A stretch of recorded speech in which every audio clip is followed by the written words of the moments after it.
Bonjour à tous, donc la vidéo que je fais aujourd'hui elle va de nouveau porter sur le démontage des pneus. Donc comme vous le savez j'avais conçu un appareil pour démonter très facilement les pneus de voiture.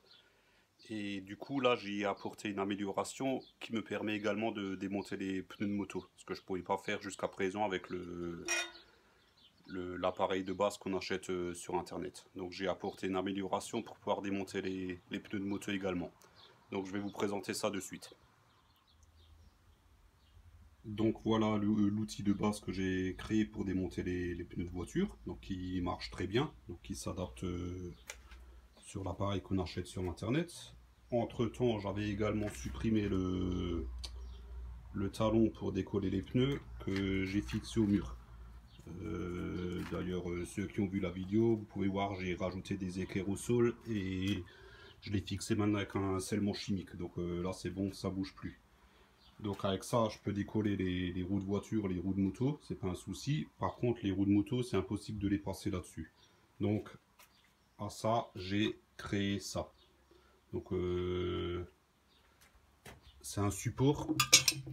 Allez hop, qu'on va adapter en lieu et place du talon pour décoller les pneus et qui va me permettre de faire les roues de moto. Donc je vais le fixer et puis je vais vous montrer ça. Donc pour le montage, je prends mon support que je fixe à l'aide de boutille en lieu et place du talon de décollage. Sur l'appareil, je mets l'écrou de verrouillage des jantes. Je fixe ma tête de démontage dessus, que je verrouille bien sûr.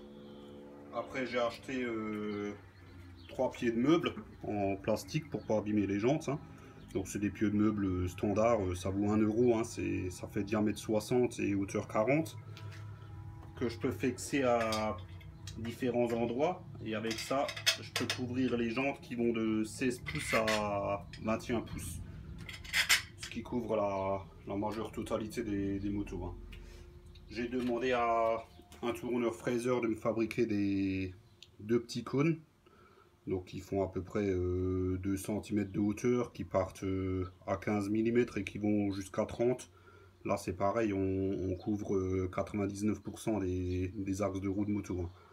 Donc j'en ai un qui est fixé, je sais pas où on le voit là, j'en ai un qui est fixé sur le bas, donc avec un écrou pour régler la hauteur. De cette manière je peux régler la hauteur par rapport à mes butées. Et l'autre que je mettrai par dessus et que je verrouille avec un autre écrou, histoire de verrouiller la jante. Donc pour vous montrer que tout ça, ça fonctionne très bien, je vais démonter le pneu de ma moto. Donc il y a un 260 par 40 par 18. Donc on est déjà sur du pneu en taille basse. Donc ce qui veut dire pneu très rigide, en général très dur à démonter. Et puis qui présente quand même une certaine largeur, ce qui ne va pas faciliter la chose, hein. Bon, le pneu est déjà décollé, hein, je l'ai décollé avec le talon que j'ai fabriqué, ça marche très bien, ça, il n'y a pas de souci. Donc je vais mettre la roue en place, je mets tout en place et puis je vous montre ça. Donc voilà, j'ai fixé la roue, donc j'ai mis mon cône supérieur que j'ai verrouillé avec l'écrou. Je vous montre quand même par en dessous comment ça se passe. Donc en fait, on voit pas bien. Bon, enfin bref, j'ai mon écrou là avec mon cône qui prend appui sur le roulement. Et le but du jeu, c'est que la jante, elle passe tout juste au niveau des butées en plastique. On a l'impression que ça touche, mais en fait, ça touche pas. Je suis à 2-3 mm.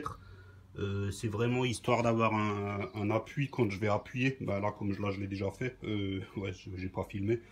Donc quand je fais prendre le début à travers la tête de démontage, il faut appuyer très fort à l'opposé pour faire rentrer le pneu dans le creux de la jante. Comme c'est un pneu en taille basse, il faut vraiment appuyer très fort. De cette manière, la roue elle descend juste de 2 mm. Elle prend appui sur les butées. Et puis après, c'est le support qui tient tout. De cette manière, l'axe ne trinque pas du tout. Parce que bon, c'est un axe de 14 mm. Donc c'est en appuyant fort, on le tournerait sans souci. Donc voilà. Maintenant, on va passer au démontage même. Voilà.